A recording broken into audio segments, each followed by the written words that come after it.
میرے محترم عزیز اور دینی بھائیوں، گزشتہ جمعے میں حضرت ابراہیم علیہ السلام کے واقعات آپ لوگوں کے سامنے بیان کیے تھے۔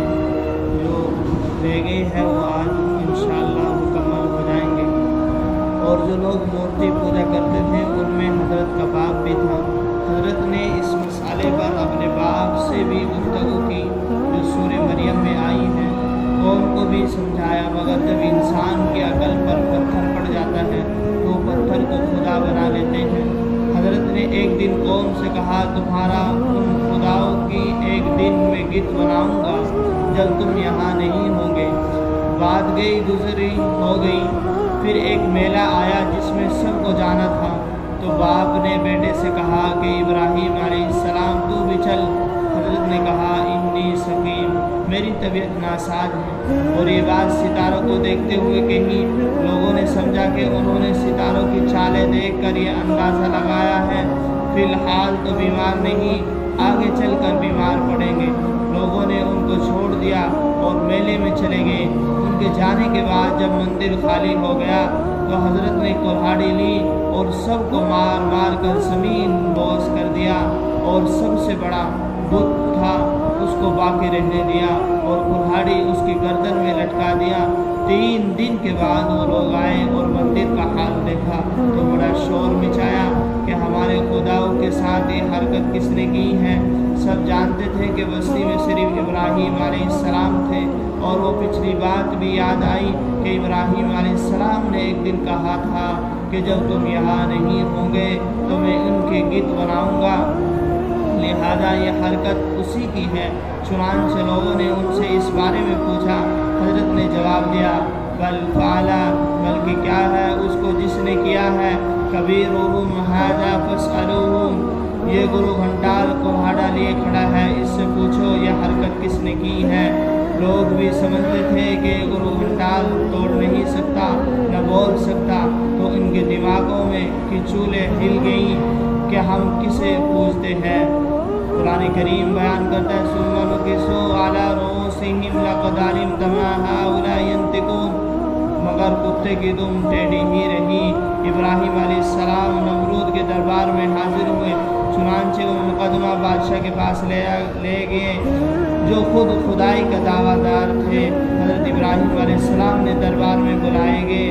حضرت جب پہنچے تو بادشاہ نے سوال کیا کہ تم نے قوم کے خداؤں کو بھا دیا، پھر تمہارا خدا کون ہے؟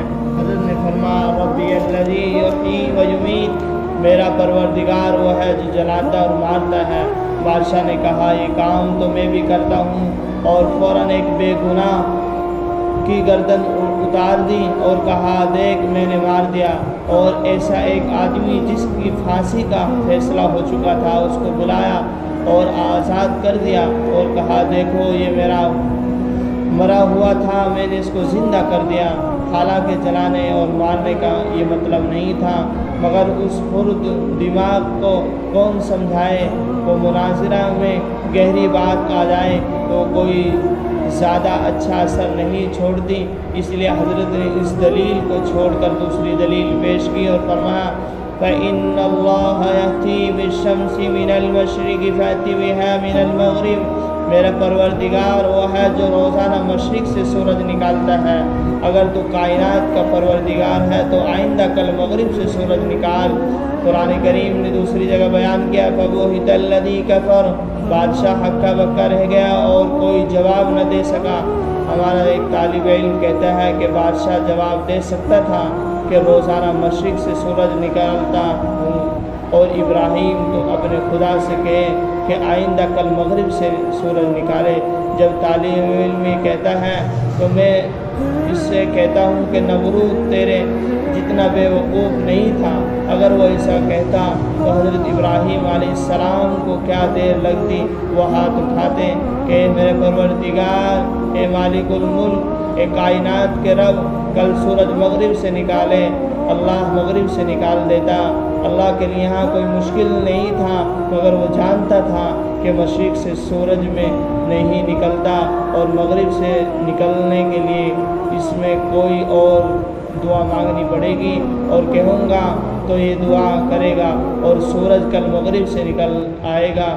قرآن کریم کہتا ہے وَجَحَدُوا بِهَا وَاسْتَيْقَنَتْهَا أَنفُسُهُمْ، انبیاء کے مخالفین کو انبیاء کے سچے ہونے کا یقین ہوتا ہے، مگر پھر بھی وہ انکار کرتے ہیں کہ نمرود بھی دل میں سب کچھ سمجھ رہا تھا، مگر وہ زبان سے انکار کر رہا تھا۔ وہ اتنا بڑا بے وقوف تھا کہ ایسی بات کہتا۔ میرے عزیز نوجوان ساتھیوں، ہر ایک آدمی جانتا تھا کہ اللہ کا نبی سچا ہے، اور اس میں کوئی شک کی بات نہیں۔ اللہ تعالی ہم سب کو جناب محمد